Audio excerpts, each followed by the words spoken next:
देश के भविष्य प्रिय विद्यार्थियों, आप सबको सादर नमस्कार। कैसे हैं आप सब?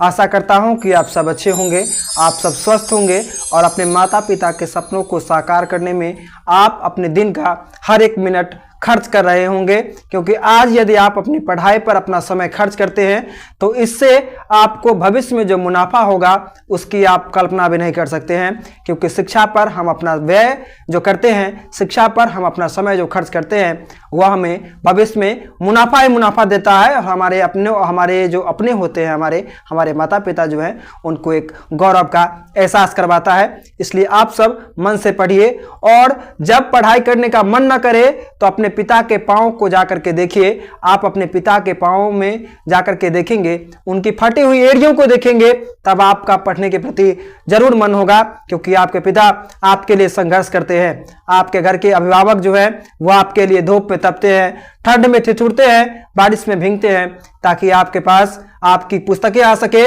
आपके हाथों में कलम आ सके, जिस कलम से आप अपने भविष्य को गढ़ सके, लिख सके।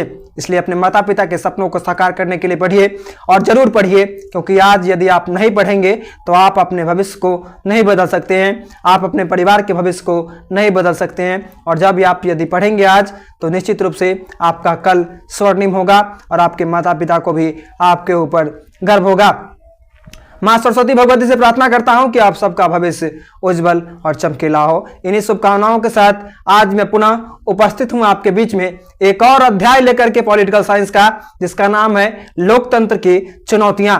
लोकतंत्र की चुनौतियां एक ऐसा अध्याय जिस अध्याय में जो महत्वपूर्ण प्रश्न पूछे गए हैं अथवा पूछे जाने की संभावना है, उन प्रश्नों का जिक्र आज हम लोग इस वीडियो सेशन में करेंगे। और आप लोगों से एकमात्र अनुरोध कि आप सब केवल ध्यान से सुन लीजिए और एक बार में यदि समझ में नहीं आए तो वीडियो को थोड़ा पीछे कीजिए और ध्यान से सुन लीजिए। और ऐसी आशा दिलाता हूं आप लोगों को और ऐसे विश्वास है कि जब आप अंत तक सुन लेंगे तो निश्चित रूप से जब तक आपकी सांसें रहेंगी तब तक आप उस प्रश्न का उत्तर नहीं भूल पाएंगे।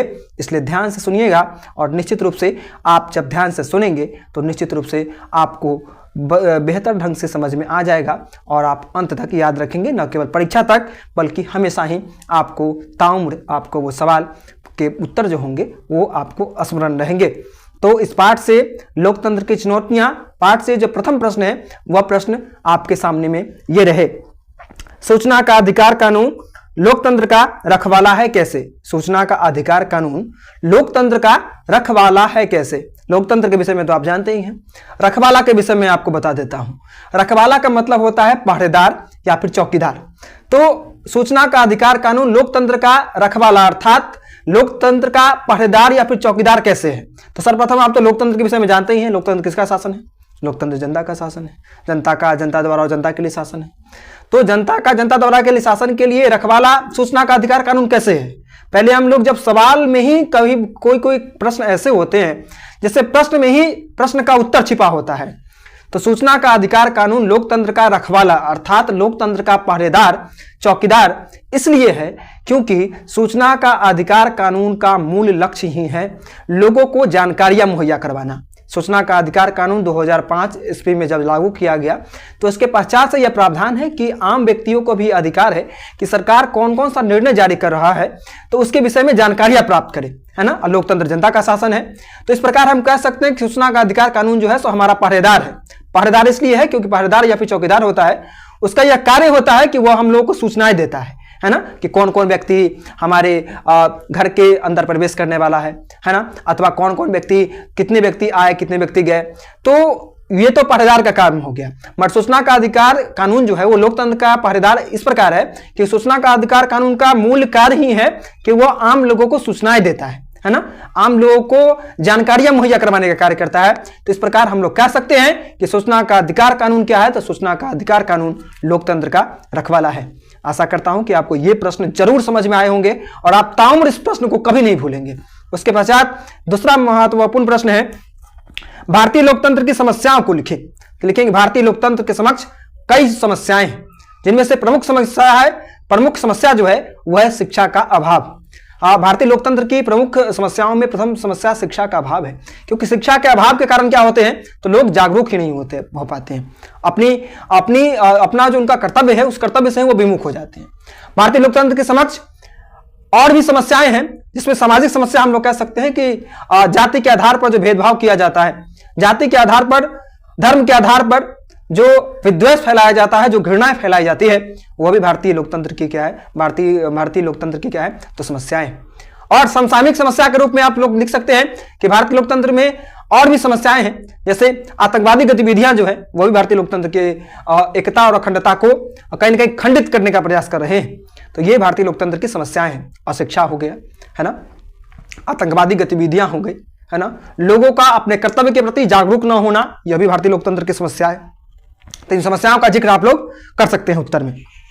उसके पश्चात है तीसरा प्रश्न, जो आतंकवाद लोकतंत्र की चुनौती है कैसे, तो लिखेंगे आतंकवाद लोकतंत्र की चुनौती इसलिए है क्योंकि आतंकवाद एक ऐसी समस्या है जिस समस्या के देश की एकता, देश की अखंडता को कहीं ना कहीं खंडित किया जाता है ना। आतंकवादी गतिविधियों के कारण अशांति का वातावरण व्याप्त होता है ना। और लोकतंत्र की यह परिभाषा नहीं है। लोकतंत्र में जनता के द्वारा जनता के लिए शासन है, और उसमें एक ऐसी प्रक्रियाएं अपनाई जाती है जिस प्रक्रिया में शांति का माहौल व्याप्त करने का संकल्प लिया जाता है। मगर वहीं पर आतंकवादी गतिविधियां जो होती है उसके द्वारा क्या होता है, तो आतंकवादी गतिविधियों के द्वारा देश में अशांति व्याप्त होता है ना। और लोकतंत्र की परिभाषा जो होती है उसे गलत साबित करने की कोशिश कर दी जाती है। तो इस प्रकार हम कह सकते हैं जो आतंकवाद जो है सो लोकतंत्र के लिए एक चुनौती है। चुनौती इसलिए क्योंकि आतंकवादी गतिविधियां देश में असमानता के वातावरण को व्याप्त करती है, साथ ही साथ अशांति का वातावरण व्याप्त होता है, जिससे लोगों का जनजीवन पूर्णतः तबाह हो जाता है ना।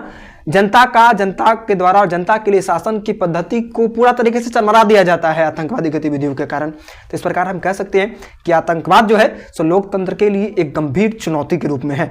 इसके पश्चात अगला महत्वपूर्ण प्रश्न है, शिक्षा का अभाव लोकतंत्र के लिए चुनौती है क्यों, तो लिखेंगे हाँ, शिक्षा का अभाव लोकतंत्र के लिए चुनौती है। ऐसा इसलिए क्योंकि जब शिक्षा का अभाव होता है, अर्थात लोग जब अशिक्षित होते हैं तो क्या होता है, तो लोग जब अशिक्षित होंगे तो वो क्या करेंगे, तो वो अपने मत का भी दुरुपयोग करेंगे है ना। वो क्या करेंगे, तो अपने मत का सही जगह पर उपयोग नहीं करेंगे। वो उन्हें अपने कर्तव्य के विषय में पता ही नहीं होगा, उनको पता ही नहीं होगा कि यदि मत का सही ढंग से उपयोग करूंगा तो इससे मेरा भाग्य बदल जाएगा है ना। तो वो क्या करते हैं, तो शिक्षा का अभाव जब होता है तो लोग क्या करते हैं, तो किसी न किसी गलत व्यक्ति को अपना मत दे देते हैं, और वही व्यक्ति क्या करता है, जीत करके आता है, सत्ता की कुर्सी पर आसीन होता है, स्वयं के हित की पूर्ति करता है ना। और जनता को 5 साल फुटबॉल की तरह अपने पांव से उछालते रहता है, और जनता फुटबॉल बनी हो जाती है। और 5 साल के बाद ही हम कुछ लोग कर सकते हैं, 5 साल के बाद ही हम बदलेंगे। तो एक बार यदि हम लोग अशिक्षा के शिकार, बस हम लोग यदि गलत व्यक्ति को चुन लेते हैं तो 5 वर्ष के लिए हमारे भाग्य को कहीं ना कहीं बनाया नहीं बल्कि बर्बाद किया जाता है। तो शिक्षा का अभाव होना लोकतंत्र के लिए एक चुनौती है। तो शिक्षा का अभाव न होगा तो खुद ब खुद लोकतंत्र के लिए चुनौती नहीं रहेगी। तो शिक्षा का अभाव लोकतंत्र के लिए चुनौती इसलिए है क्योंकि शिक्षा के अभाव के कारण लोग अपने मत का सदुपयोग नहीं करते हैं, और उस व्यक्ति का भी चयन कर लेते हैं, उस व्यक्ति को भी अपने प्रतिनिधि के रूप में चयन कर लेते हैं, जो कि उनके भाग्य का निर्माण नहीं बल्कि भाग्य को तबाह करने का कार्य करता है। इसके पश्चात अगला महत्वपूर्ण प्रश्न है, परिवारवाद और जातिवाद बिहार में किस तरह लोकतंत्र को प्रभावित करता है, तो लिखेंगे परिवारवाद और जातिवाद, ये दो जो प्रक्रियाएं हैं ये बिहार में लोकतंत्र को प्रभावित नियमित रूप से करते रहे हैं और आज भी कर रहे हैं। परिवारवाद जहां एक और परिवार के सदस्यों को ही आगे बढ़ाने का प्रयास है, वहीं पर जातिवाद, जाति के आधार पर हर बार बिहार में वोटिंग की जाती है। लोग भी जाति के आधार पर एक दूसरे के बीच में बट के क्या कर देते हैं, तो वोट कर देते हैं है ना। और इस प्रकार अपने भाग्य पर अपने ही हाथों से कहीं ना कहीं कुल्हाड़ी मार लेते हैं, अपने पाँव पर कुल्हाड़ी से खुद ही प्रहार करने से चोट हमें ही होती है। तो परिवारवाद और जातिवाद दोनों बिहार में कहीं ना कहीं एक समस्या के रूप में इसलिए है, आज भी समस्या के रूप में इसलिए है क्योंकि परिवारवाद और जातिवाद के कारण क्या हो रहा है, तो लोग अपने कर्तव्य से विमुख हो रहे हैं और लोग हर बार ठगे जा रहे हैं। और वर्तमान में बिहार की सरकार भी क्या है, तो परिवारवाद के भावना से, जातिवाद की भावना से पूर्णतः संलिप्त है, पूर्णतः संलग्न है, और इसका शिकार आम जनमानस होती है, क्योंकि बड़े जो लोग हैं, जो धनवान हैं, उनको इस सब से कोई फर्क नहीं पड़ता है। मगर आम जनता जो होती है, परिवारवाद और जातिवाद का सबसे अधिक शिकार वही होती है। और परिवारवाद को आगे बढ़ा करके सत्ता की रोटी को सेकने वाले लोग और सत्ता की रोटी, स्वादिष्ट रोटी को ग्रहण करने वाले लोग, आम जनता के दुखों से उनका क्या मतलब। उन्हें तो परिवारवाद और जातिवाद की भावना को बढ़ावा देकर के स्वयं का उद्धार करना है, मगर ठगी तो आम जनता जाती है। तो इस प्रकार हम लिख देंगे जो परिवारवाद जातिवाद बिहार में किस तरह से लोकतंत्र को प्रभावित कर रहा है। उसके पश्चात अगला महत्वपूर्ण प्रश्न है, बिहार में लोकतंत्र की चुनौतियां कौन कौन सी है। तो लिखेंगे बिहार में लोकतंत्र की वैसे तो अनेक चुनौतियां हैं, मगर मुख्य रूप से जो बिहार में जो लोकतंत्र की चुनौतियां हैं उनमें है जातिवाद, गरीबी और शिक्षा। ये लोकतंत्र की बहुत बड़ी चुनौतियां हैं। और शिक्षा, बिहार में आज भी शिक्षा का ग्राफ जो है वो भारत के 28 राज्यों के मुकाबले में सबसे कम है। तो अशिक्षा बिहार के लोकतंत्र की सबसे बड़ी चुनौती है। गरीबी, अशिक्षा है, ना तो उद्योग धंधे हैं, यहाँ पर के लोगों को बाहर दर बदर की ठोकरें खानी पड़ती है, मगर यहाँ पर की सरकार को यहाँ पर के लोगों के दुखों से कोई मतलब नहीं है। तो गरीबी यहाँ पर के लोकतंत्र की, बिहार के लोकतंत्र की सबसे बड़ी चुनौती है, गरीबी और शिक्षा। उसके पश्चात जातिवाद, जातिवाद भी लोकतंत्र की, बिहार के लोकतंत्र की सबसे बड़ी चुनौती के रूप में है, क्योंकि हर बार स्थानीय निकाय के चुनाव हो अथवा अपर निकाय के चुनाव हो, लोग क्या करते हैं तो जाति के आधार पर अपने मत को आवंटित कर देते हैं, अपने मत को किसी को समर्पित कर देते हैं। और वही जाति के लोग क्या करते हैं, जातिवाद के कारण वोट तो ले लेते हैं मगर अपनी ही जाति के लोगों का उद्धार नहीं करते हैं। और जब जाति के आधार पर ही जब वोट बैंकिंग की जाए और जाति के आधार पर जब वोट ले लिया जाए, तो क्या हम लोकतंत्र की परिभाषा को सार्थक कर सकते हैं। तो बिहार में यह वर्षों से चलता आ रहा है कि जाति के आधार पर ये चुनौतियां हैं, जो जाति के आधार पर वोट का आमंत्रण कर दिया जाता है। तो बिहार में लोकतंत्र की चुनौतियां कई हैं, जिनमें से हम इन 3 चुनौतियों को प्रमुखता के साथ लिख सकते हैं प्रश्न में। उसके पश्चात अगला महत्वपूर्ण प्रश्न है, संप्रदायवाद लोकतंत्र के लिए एक बड़ी चुनौती है कैसे। तो लिखेंगे संप्रदायवाद एक ऐसी प्रक्रिया है जिसमें क्या किया जाता है, तो एक धर्म जो है सो एक धर्म को श्रेष्ठ और एक धर्म को घृणा की दृष्टि से देखी जाती है ना। तो यह लोकतंत्र के लिए चुनौती है, क्योंकि धर्म के आधार पर यदि विद्वेष फैलता है, यदि घृणा फैलती है, तो इससे लोकतंत्र की परिभाषा जो है सो निरर्थक सिद्ध होती है। लोकतंत्र की यह परिभाषा नहीं है कि लोकतंत्र के अंतर्गत एक धर्म को विशेष और एक को घृणा की दृष्टि से देखे जाए, एक को द्वेष की दृष्टि से देखा जाए। धर्म, सभी धर्म बराबर है। हमारा भारत एक धर्मनिरपेक्ष देश है। तो संप्रदायवाद जो है सो संप्रदायवाद की प्रक्रिया के अंतर्गत एक धर्म को विशेष और एक को सामान्य समझा जाता है, अथवा एक धर्म को विशिष्ट और एक को घृणा की दृष्टि से देखी जाती है। तो यह लोकतंत्र के लिए गंभीर चुनौती है, क्योंकि इससे राष्ट्रीय एकता को कहीं ना कहीं खतरा पहुंचता है और राष्ट्रीय एकता जो है सो कहीं ना कहीं चकनाचूर होती है।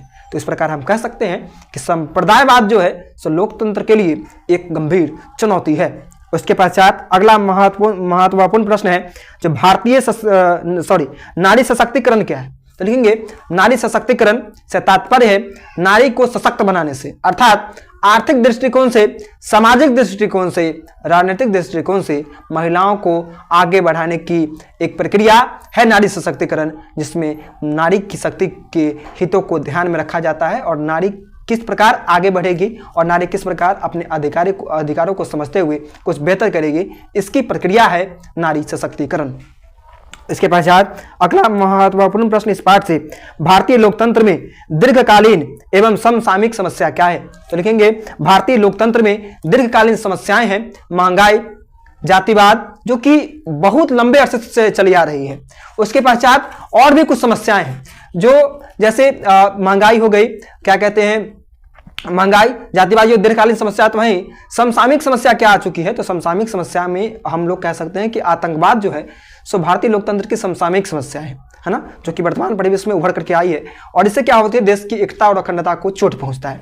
इसके पश्चात इस पाठ से अगला महत्वपूर्ण प्रश्न है, भारतीय लोकतंत्र के 3 महत्वपूर्ण अंग कौन कौन से हैं। तो लिखेंगे हम लोग भारतीय लोकतंत्र के 3 प्रमुख अंग हैं, विधायिका, कार्यपालिका और न्यायपालिका।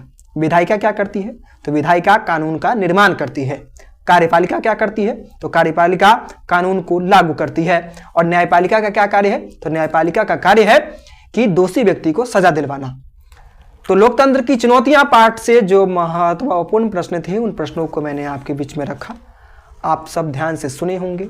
यदि एक बार में भी आपको समझ में नहीं आया होगा तो थोड़ा देर वीडियो को पीछे कर लीजिए और ध्यान से सुन लीजिए, क्योंकि आप लोग गूगल पर पढ़ा हुआ चीज़, पढ़ा हुआ नोट्स बेशक आपको याद न रहे, मगर आप अपने शिक्षक से जो भी कुछ सुनते हैं वो आपको लंबे समय तक याद रहता है। और आप परीक्षा भवन में भी जब बैठे रहेंगे तो आपके पढ़ाए हुए जो भी नोट्स जो शिक्षक आपको पढ़ाए होंगे वो आपको परीक्षा की अंतिम घड़ी में भी याद रहेगा।